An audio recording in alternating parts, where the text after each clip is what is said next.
हेल' लोगोफोर, दिनैनि गोदान ब्लगाव बयखौबो बरायफिनबावबाय। ओमफ्राय बिराद गोबावसो आं ब्लग लाबोया दिनै मोनसे ओमफ्राय शपिं खालामहैनो नागिरदों आरो सासे लोगो दं बिजों आंजों थांगोन। नोंथांमोनहा भिडिअखौ मोजां मोनोबा जोबजासिम नायलांबाय थादो।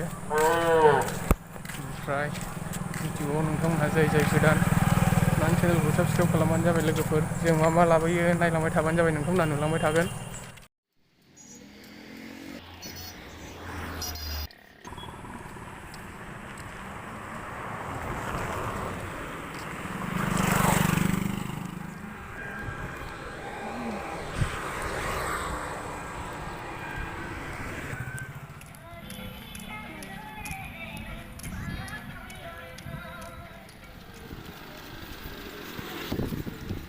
जों दा थाबायगासिनो दं, बेनिफ्राय मैगं लायनो नागिरदों आरो बेनिफ्राय मा लाबोनाय जायो नायलांबाय थाबानो जाबाय।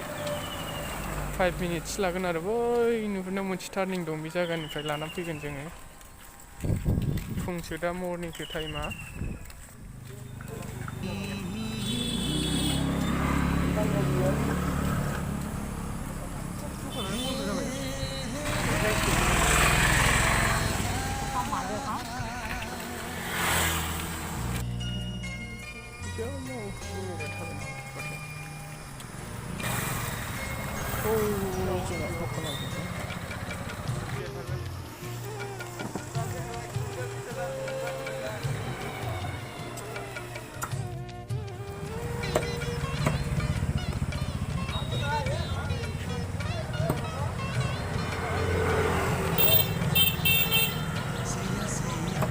ओमफ्राय मैगं लांनो फैनाय आं थारमाने खानायबो सिनजालांसै आरो खानाया एसे गोलाव जाबायमोन आरो मैगं मोनफैलायबायमोन आरो खानाय सिनजालांसै आं लानो स्कुला गरम बोथोरबो ना।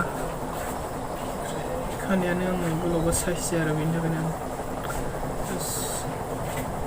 खानाय सिनजानानै थांसै आङो। बेनिफ्राय दसे थानानै भिडिअखौ जोबजासिम नायलांबाय थादों। ओमफ्राय मा स्टाइलनि सिनजानांगौथाय, जास्ट सिम्पोल सिनजानोसै आरो बांद्राय इसिबां माने गुसुंद्रायबो गारला।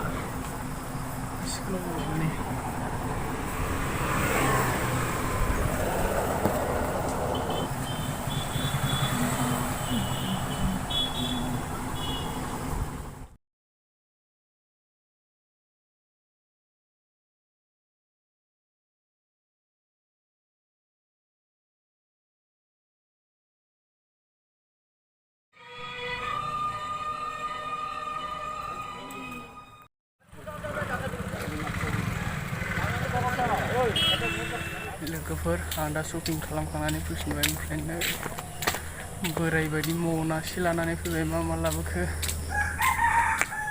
जाग्रा जोबसो गासिबो। बेनिफ्राय भिडिअखौ माबायदि मोनखो अननानै लाइक शेयार खालामदो, चेनेलखौ दंब्ला साबस्क्राइब खालामबानो जाबाय। ओमफ्राय खानायखौ नै बेबायदिसो सिनजाना फैबाय आङो, थुब्लाब्लासो सिनजाना फैबाय। खानाय सिनजानायखौ बारा साइज नुवासै बायदि मोनबाय आं लोगोफोर, एसे गोलाव जाबायमोन। बेनिफ्राय गैला, गुसुं जाबाय आरो साइडखौ राउन्ड हाबाय आरो जा।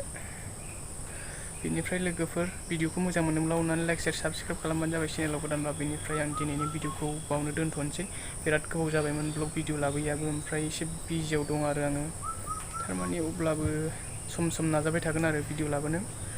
ओमफ्राय लोगोफोर, मोजां मोनदोंब्ला कमेन्ट खालाम आरो गाहायावहाय। बेनिफ्राय बिदिब्ला दिनैनि भिडिअखौ आं बावनो दोनथ'नोसै लोगोफोर। बाय बाय, गोजोननाय थाबाय बयनिसिमबो भिडिअखौ नायनायनि थाखाय। बाय बाय।